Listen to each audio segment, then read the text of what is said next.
Welcome back, everybody, to the War of SBAS plays Torment, Tides of Numenera, episode 80. Last time we talked, we cleared up that cultist thing outside. Now apparently we're in their temple talking to their priest and stuff. So let's continue talking with them.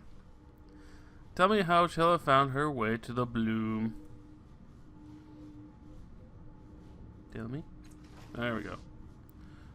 Once again, the specs cocks her head and closes her eyes. When she speaks, the chitters and whispers of the bloom spark images in your mind, and you can almost see the event she describes. Speak to him as well. The cast up, show him the truth of the past.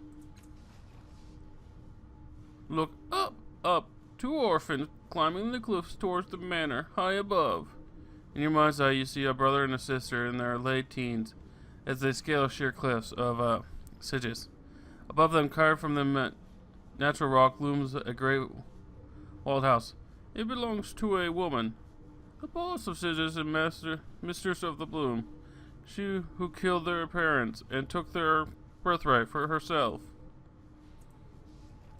Girl is Chilla, tall, broad-shouldered, and flamboyantly dressed, like a glittering gem against the dull stone of the cliffs.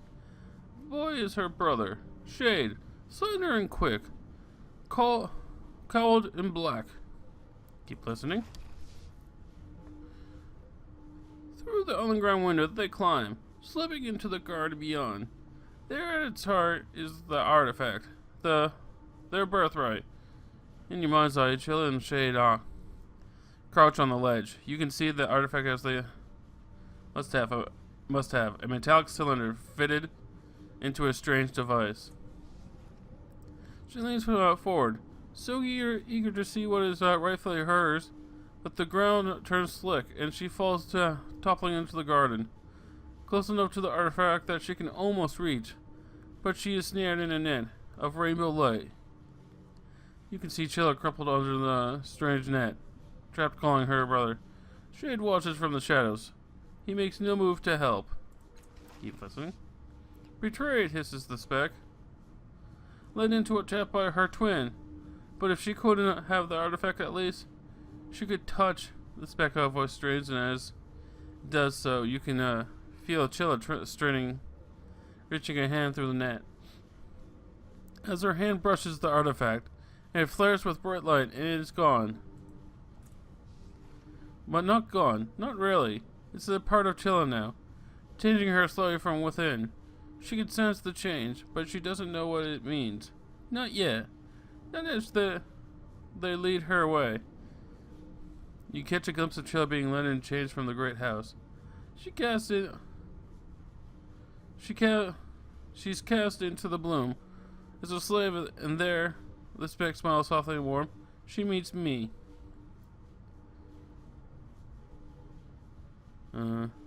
But it wasn't really you, right? No, not me. Not me. She shakes her head slowly as if she isn't certain of her own words. There's another woman called the Speck.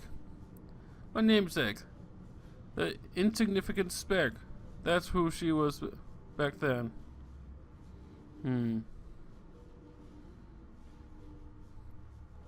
Chilla, excuse me. Tell me what Chilla did to warrant such respect.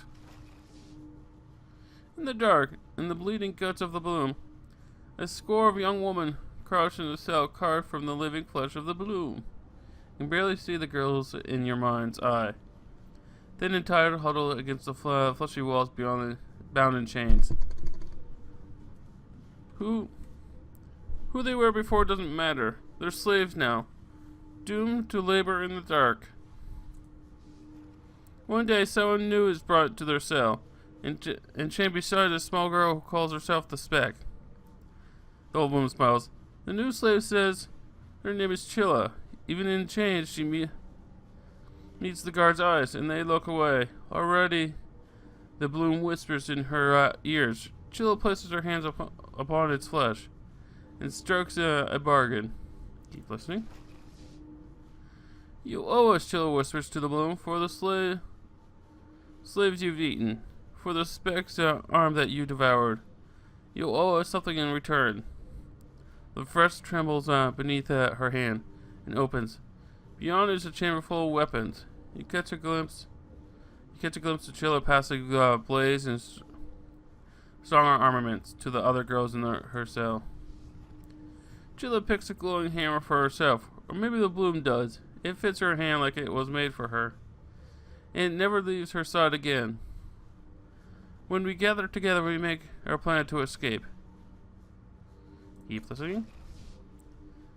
When all of us are ready, Chilla starts hammering on the door to her cell. The guards come running and we fall upon them, cutting them down, tearing them apart. When Chilla leads us from our prison, and we pour into the market, gathering more and more slaves to our banner, we kill every master we can find. In the market, we decide to make our stand. Chilla knows that her enemy, the boss of SBAS, the one who killed her parents and turned her brother against her, can't ignore us. We form up into ragged lines. Then we hear them, the roar of soldiers, the tread of heavy boots getting closer and closer. Somehow you can hear them too, along with the terrified murmurs of the slaves, as they gear up their weapons and prepare to fight for their lives. Noise, confusion. The speck's eyes are still closed, but she staggers back, raising a hand to defend herself against the invisible attack, as if she thinks she is in the midst of a battle. You can faintly hear the screams and cries of the clank of steel and steel. I stay by Chilla's side when the battle is joined. I tried to guide her back, but she struck, first by the arrow, then by a blade. Whenever they cut her flesh, silver scales grew over the wound, and she keeps on fighting. Chilla knows why. When she touched the artifact, her birthright, it became a part of her, changing her so that she cannot be killed. She smiles, raises her hammer, crushes the skull of every soldier who stands against her. A shadow passes overhead, and it's her traitorous brother Shade, soaring on wings of flesh and steel. Come to kill her at last. He strikes her once, twice, and again. Speck's voice goes quiet. Each time silver scales grow to cover the wounds. Instead of getting weaker, Chilla grows stronger. She grabs him by the foot and smashes him to the ground. But instead of killing him, she speaks to him. It's a whisper, and I can't hear what she says. But Shade begins to weep. Then she lets him go. He stays on the ground. The battle is won and the enemy soldiers are running. Chilla goes to face the one who killed her parents. I'll leave you with your life, she tells her. But not your name. Get out of here and never come back. You can almost see the broken woman, a feared warlord only hours before, floating alone in the shame from the battle. Speck pauses and opens her eyes. That's where the story ends. Our enemies fled and the bloom was ours. SBAS cliff was ours. Chilla became the first Memvora. We ended the trade in slaves. Chilla ruled SBAS and all the lands around that for half a century. Until the bloom called her to its heart. What happened to the Chilla's enemy, the boss of SBAS? She was forgotten. Some of the slaves said that they followed her, thinking they'd kill her despite Chilla's promise of safe passage. But before they had the chance, she vanished. She escaped to another world, or was eaten by the bloom. A mischievous smile plays on the old woman's lips. I prefer to think the latter. Keep on saying we as if you were there. She blinks. I see the memories as if they was there. As if I was her. The first speck. But I couldn't have been there. It was too long ago. The moon called Chilla to its heart? What does that mean? It whispers, called her. Its whispers called her. And she's disappeared into the depths. Maybe to look for another world. Maybe she still lives down there. One day she'll return for her speck. I'm sure of that. The whispers wouldn't lie. she will return to for once back. Perhaps not me, but someday. She let in the trade slaves, but not. Now it's returned. It is a different form, yes. The old slave-holding families bided their time for generations, marrying themselves into the new leading families of freed slaves. They found a way to justify slavery as a punishment for the wicked. So it is with the wealthy and powerful.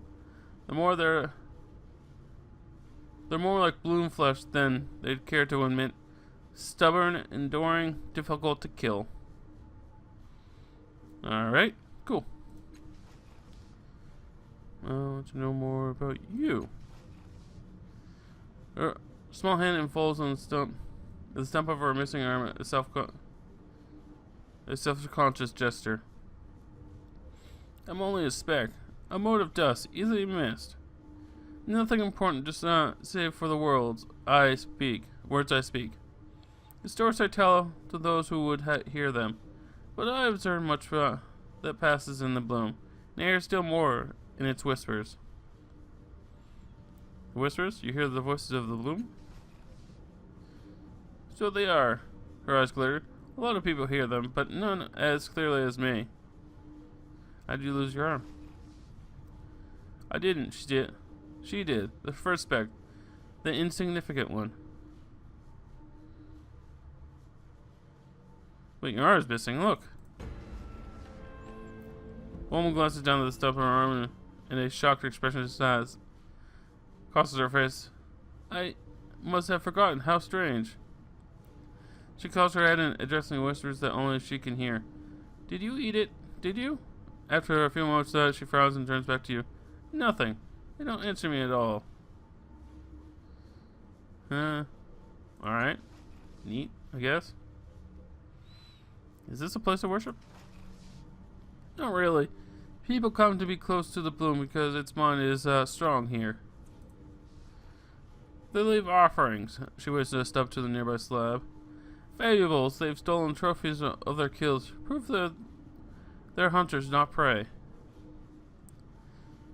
Are you a leader or a priestess? She laughs aloud. Me? Making speeches punishing the sinful? No, I'm only a speck. Let me stay here and I tell them stories, that's all. Perhaps they think I'm of me that way, part of the illusion, I suppose.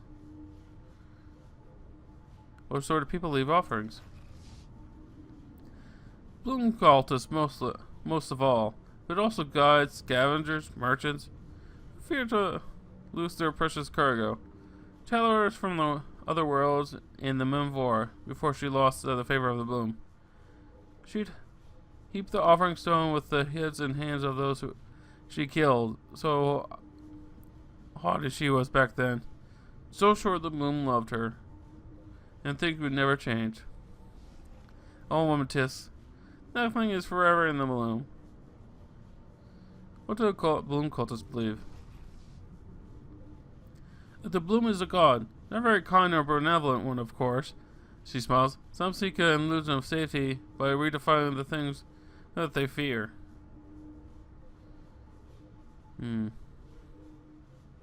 Does the bloom respond better to thieves and murderers? She shrugs. Sometimes it pays more attention to them. Whether you want that attention of the bloom is another question. Better is perhaps a better term for what it wants. Those who pray like it prays. Other questions? May I sleep here? If you don't want to stick moldering blankets, they won't mind you.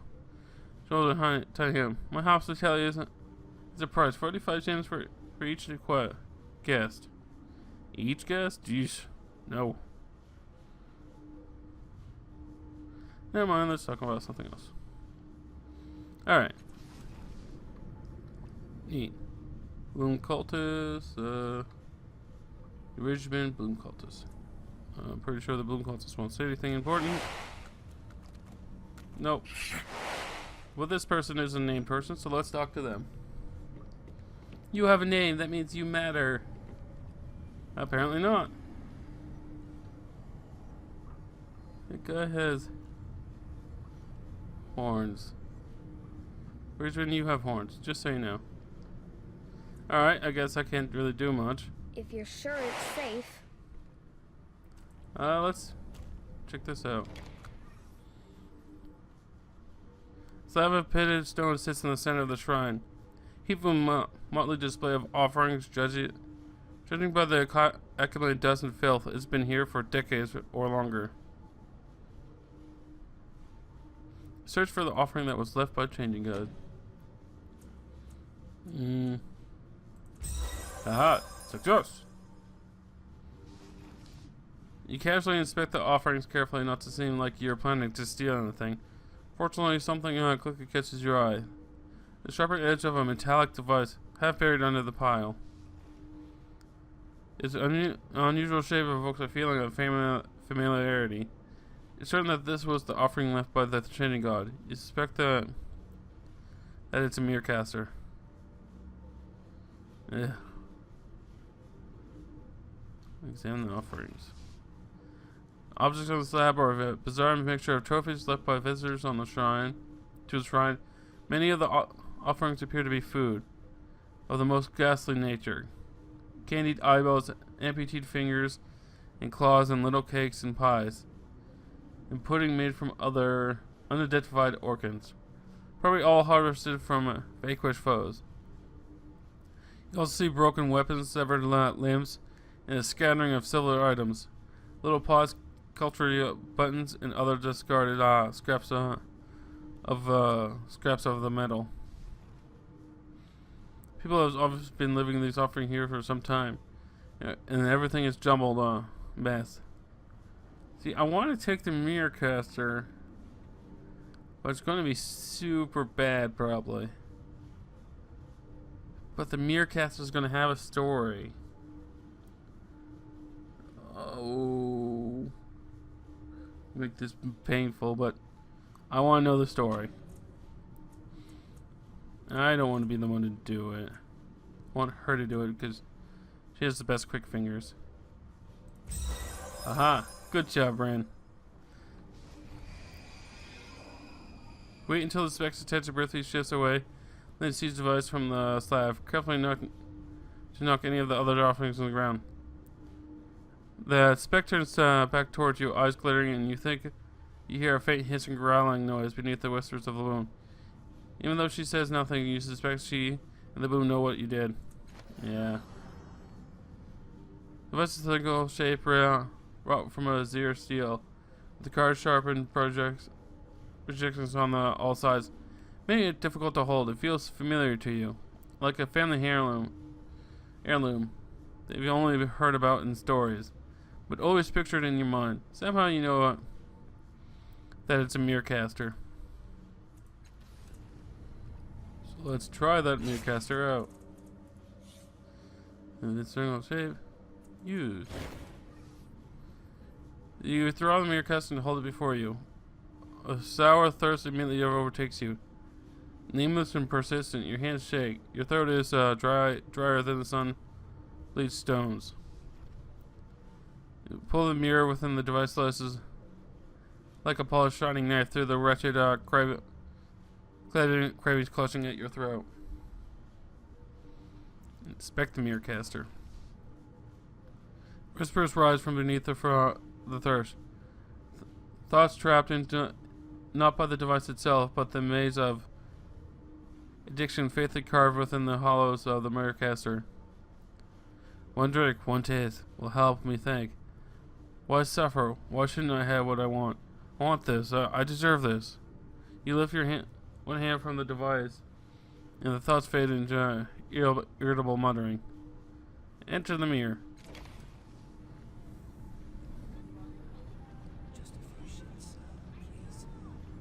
Oh, hearing voices. That's always good. First thing you notice is the stifling heat in the dry air feels like it's sucking the life right out of you.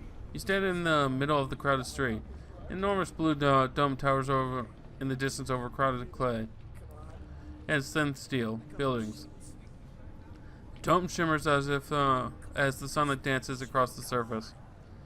Dark men and women jostle past you in brightly colored robes, kicking up dust clouds as they go. The dust glitters gold and silver, but it's just dust and it's making you cough. A beggar sits at your feet, his robes far grungier than those of the crowd. Grungier. The beggar is a thin, gaunt young woman, her skin reddish brown from the what looks like constant sunburn. Her hair bleached almost white, and her eyes green with blush tints. The light reflects on the smooth, polished metal band on her throat. Coin for knowledge? She chants rhythmically in a pleasing voice, rocking gently. Coin for pity? Coin for song? You see her staring. I know you, she says, her normal voice almost as melodious as her chanting. She points to the side of your head. I've seen that tattoo in the uniform. You're one of the lords of the endless battle, aren't you? A cast-off? What business could you have with the Oasis?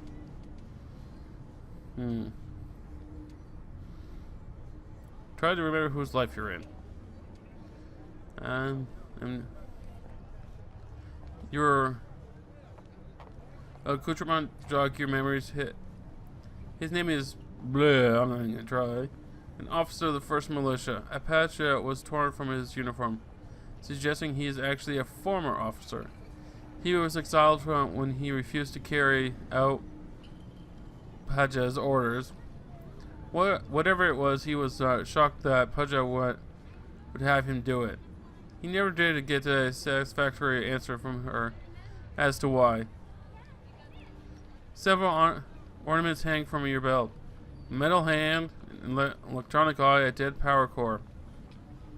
Their trophies, Ross's specialty in battling constructs and automatons. These ornaments are the source of pride for him. Cool.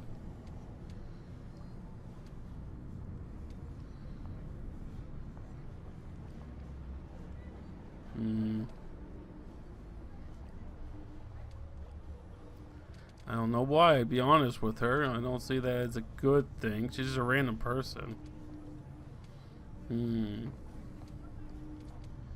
I came to see the sights. She laughed. Her laughter is like a... whatever that word is. Playing in a perfectly tuned harp. That's not a very good lie, handsome. She waves a hand back to you and forth. I'm sorry, of course. Your past is none of my business. A strange smile crosses her lips. Your exile is obvious enough from your uniform. The torn patch is a dead giveaway. I'm surprised you still wear it. But what interests me more is that those curios around your belt. She points at the various trophies on your belt from defeated automatons. She beckons you closer and leans into your ear. I have a job for someone who just like you. I need your help to sneak into the Oasis.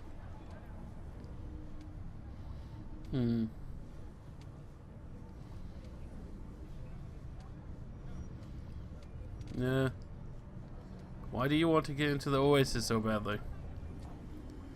She sits back, folding her hands in her lap. You want a story? No, of course you don't. Here's the short, bittersweet version of them. You see this? He tossed her a metal band around her throat. I cried this some time ago, when I used to live in Stitch's Cliffs.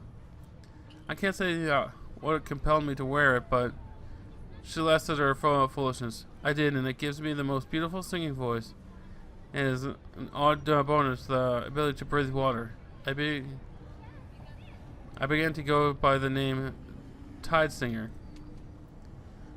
What blessing is without its curse? She looks wistfully in the direction of Blue Dome. Mine is an overwhelming urge to immerse myself in water. I need it. I ache for it. She squeezes her fist until her knuckles become white. She lets go and sighs. I came here hoping to move into the Oasis, but their immigration laws are quite strict. I sing for money here and blah.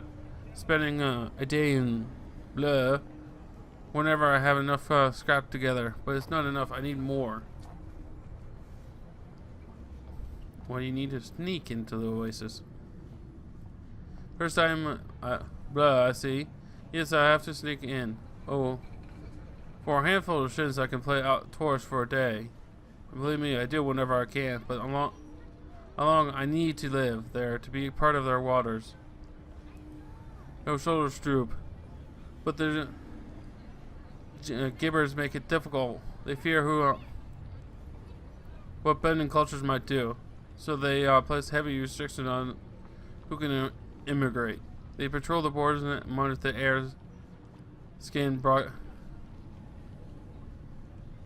bracelets sold in blood. You must have connections or money for them to let you in. I have neither. However, she leans in eagerly. If you can avoid their patrols or breathe without a bracelet as I can, then it is possible. I have Gibber friends who says it's more trouble than it's worth for them to sneak out every illegal air breather who slips through their net. It's only the net that is the problem. Do you have a plan then? She pats the ground next to her and waits until you're sitting down. The tour groups are our way in. The Gibber guards will let anyone pass with a guide. Of course, the problem is that the guides stick to you like. She searches for the right metaphor and then lets a handful of sand sift through her fingers. Well, like dust. She raises a finger. Except that, bleh, it's like an underwater museum.